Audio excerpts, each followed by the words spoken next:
தற்போதைய அண்மை செய்தி.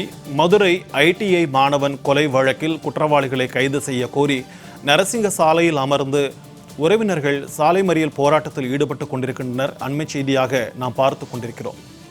ஐடிஐ மாணவன் கொலை தொடர்பாக நடவடிக்கை எடுக்க கோரி உறவினர்கள் மறியல் போராட்டத்தில் ஈடுபட்டிருக்கின்றனர்.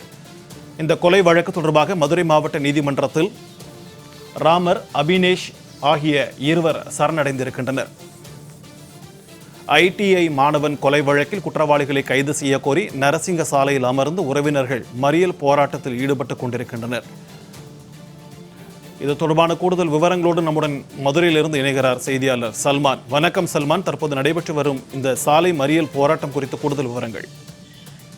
மதுரை மாவட்டம் ஒத்தக்கடை சுதந்திர நகர் பகுதியைச் சேர்ந்த பிரசன்னா என்ற ஐடிஐ மாணவர் நேற்று முன்தினமாக சிலைமான் அருகே இருக்கக்கூடிய இளமனூர் கண்மாய்க்கரை பகுதியில் அவர் உடல் எரிக்கப்பட்ட நிலையில் சடலமாக மீட்கப்பட்டார். இதன் பின்பாக அவரது உடலானது மதுரை அரசு ராஜாஜி மருத்துவமனையில் பிணைவரையில் வைக்கப்பட்டுள்ள நிலையில் இந்த கொலை தொடர்பாக சிலைமான் காவல்துறையினர் வழக்கு பதிவு செய்து விசாரணை நடத்தி வருகிறார்கள். முதற்கட்டமாக இவரது பிரசன்னாவினுடைய உடல் முழுவது தலையில் அடித்து கல்லால் கொள்ளை செய்யப்பட்ட பின்பாக அவர் உடல் பெட்ரோல் ஊற்றி எரிக்கப்பட்டது தெரிய வந்திருக்கிறது.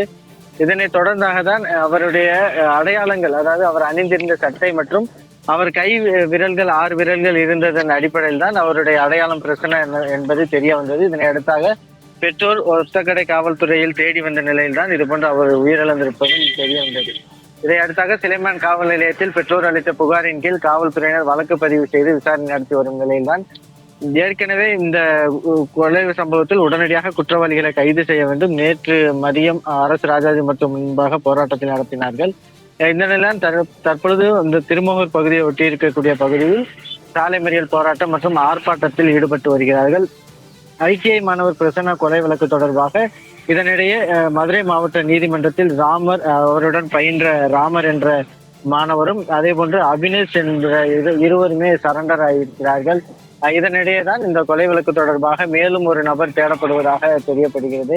இந்த நிலையில்தான் குடும்பத்தினர் தொடர்ந்து இந்த குற்றவாளிகளை உடனடியாக கைது செய்ய வேண்டும் என கோரி அவர்கள் ஒரு புறம் ஆர்ப்பாட்டத்தில் ஈடுபட்டு வரும் நிலையில்தான் மற்றொரு புறம் இந்த கொலை சம்பவத்தில் ஈடுபட்டதாக கூறி இருவர் நீதிமன்றத்தில் சரண்டர் ஆகியிருக்கிறார்கள். உங்களுடைய விரிவான தகவல்களுக்கு நன்றி சல்மான்.